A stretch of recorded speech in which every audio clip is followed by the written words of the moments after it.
ওয়ালাইকুম। আশা করি সকলেই ভালো আছো। আজকে আমি যে টপিক নিয়ে কথা বলবো তা হলো আইলারের কোণের সাপেক্ষে আইলারের গতির সমীকরণ নির্ণয়। এইটার আগে তোমাকে দুইটা জিনিস জানতেই হবে। একটা হলো রিলেটিভিটি, স্থির কাঠামো এবং গতিশীল প্রসঙ্গ কাঠামো। দেখো এখন আমরা যদি স্থির প্রসঙ্গ কাঠামো এবং গতিশীল প্রসঙ্গ কাঠামোগুলো দেখে নেই, তাহলে এইখানে আমরা তিনটা অক্ষ নিলাম বা তিনটা স্পেস নিলাম, তিনটা জায়গা নিলাম। এইগুলা হলো প্রসঙ্গ কাঠামো। এটা হলো এক্স ডট প্রসঙ্গ কাঠামো, এটা হলো জেড প্রসঙ্গ কাঠামো, এটা হলো ওয়াই ড্যাশ প্রসঙ্গ কাঠামো। এইগুলা হলো স্থির প্রসঙ্গ কাঠামো। এইগুলার সাপেক্ষে আমরা গতিশীল প্রসঙ্গ কাঠামো কল্পনা করতে পারি বা ইমেজিং করতে পারি।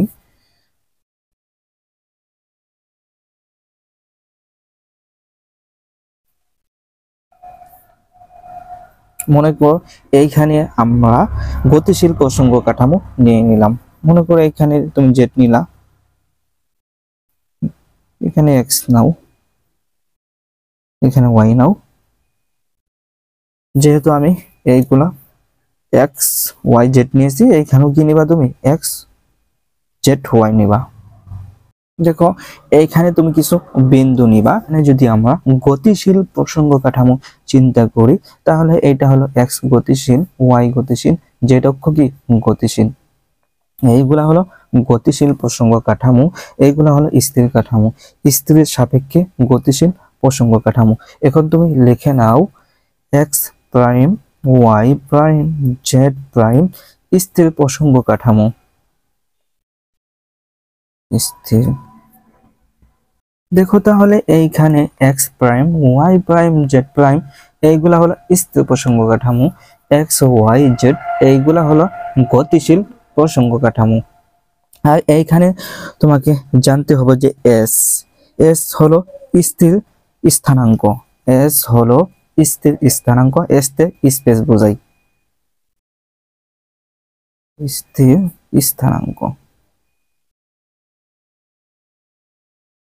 আর গতিশীল স্থানাঙ্ক বি দ্বারা প্রকাশ করা হয়।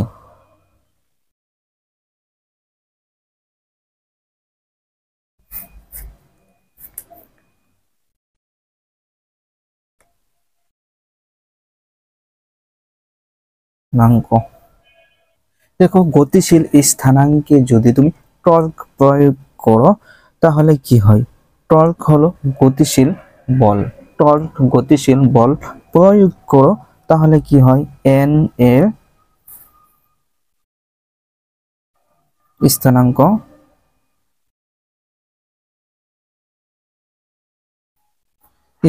বা কি উপাংশ এক্স ওয়াই জেড, এটা কি টর্ক বা টাও, দুটাই দিয়ে প্রকাশ করা যায়।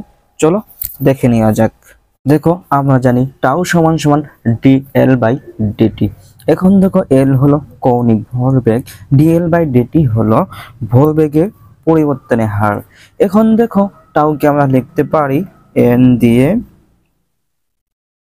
DL by DT. এটা তুমি দিতে পারো 1 নং ইকুয়েশন। এখন দেখো তোমাকে আমি কিছু সারফেস দেখিয়েছিলাম, যেগুলা হলো প্রসঙ্গ কাঠামো দেখিয়েছিলাম, তোমাকে আমি দেখিয়েছিলাম স্থির প্রসঙ্গ কাঠামো। দেখো এইখানে তোমাকে দেখিয়েছিলাম গতিশীল প্রসঙ্গ কাঠামো, আর এটা আমি দেখিয়েছিলাম স্থির কাঠামো। এই কাঠামোগুলা তোমাকে আবার একে বোঝাচ্ছি। এটা নাও জেড, এটা নাও এক্স, এটা নাও ওয়াই। যেহেতু স্থির, স্থির হলে প্রাইম দিবা। আর এইগুলা হলো গতিশীল এক্স ওয়াই, এটা জেড, তোমার ইচ্ছা স্বাধীন তুমি নিয়ে নাও। মনে করো এইখানে কি আছে, মনে করো এইখানে গতিশীল প্রসঙ্গ কাঠামো, এইগুলা হলো গতিশীল আর এইগুলা হলো স্থির প্রসঙ্গ কাঠামো। এখন দেখো এইখানে তোমাকে একটা জিনিস জানতে হবে, জিনিসটা হলো সময় ডেরিভেটিভ স্পেস অক্ষ নির্দেশ করে।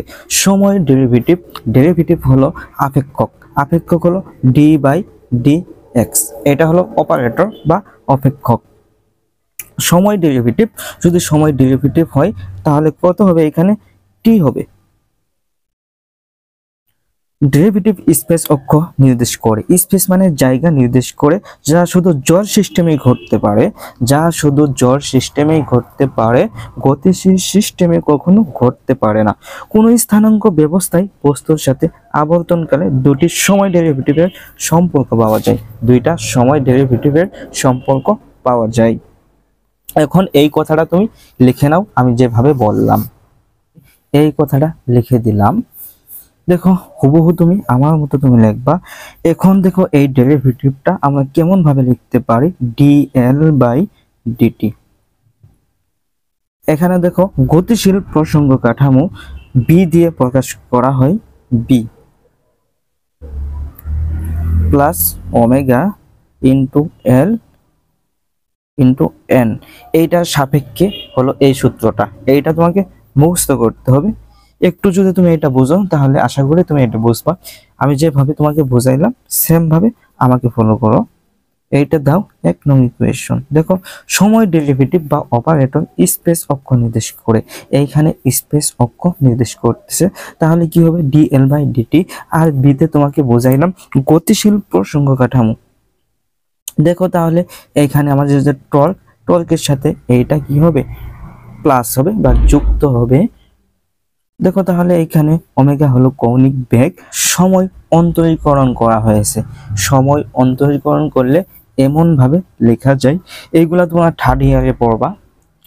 থার্ড ইয়ারে এইগুলা সম্পর্কে বিস্তারিত আলোচনা আছে। এইগুলা ভেক্টর দিয়ে দিবা। এখন দেখো এখানে যে আমি আলোচনা করেছিলাম যে I vector, J vector, K vector, এইগুলা তোমাকে একটু বুঝতে হবে।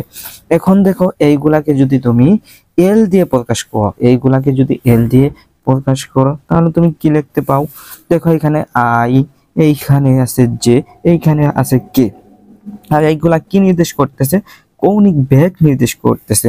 তাহলে তুমি লিখতে পারো I1 ওমেগা এক্স।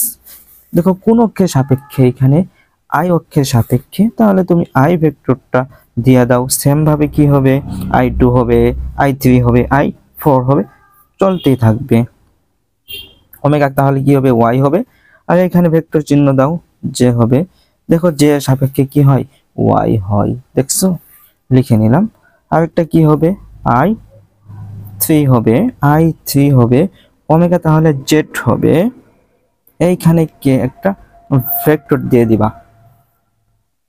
দেখো এইখানে তুমি একটা সাইড নোট করো, এইখানে লেখো নোট, এইখানে তুমি নোটটা লিখে নাও। নোটের মধ্যে লেখো যে omega X, omega Y, omega Z, এইগুলা প্রধান অক্ষ কৌণিক বেগ ভেক্টর। প্রধান অক্ষ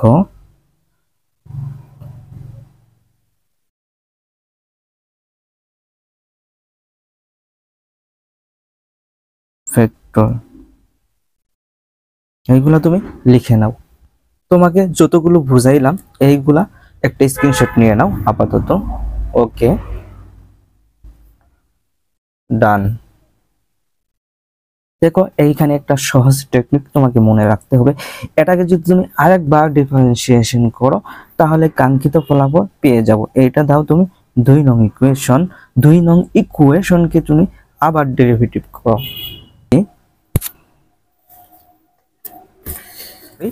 দেখো এখানে লিখতে পারি dl বাই dt। তাহলে এটাকে তুমি ডিফারেন্সিয়েশন করো। আচ্ছা আমি লিখেই বোঝাচ্ছি, অনেকজন বুঝবা না। দেখো এইখানে আমরা ডিফারেন্সিয়েশন করে নিলাম। দেখো এখানে তোমাকে প্রথম বেসিক বুঝতে হবে। আমি তোমাকে চিরায়ত বলবিদ্যায় অনেকগুলা বেসিক বুঝিয়েছি, তার মধ্যে প্রথম নং বেসিক হলো যেখানে ডট আছে সেখানে তুমি ভাববা একবার ডিফারেন্সিয়েশন, এইটাকে যদি তুমি ভাঙাও dx বাই dt।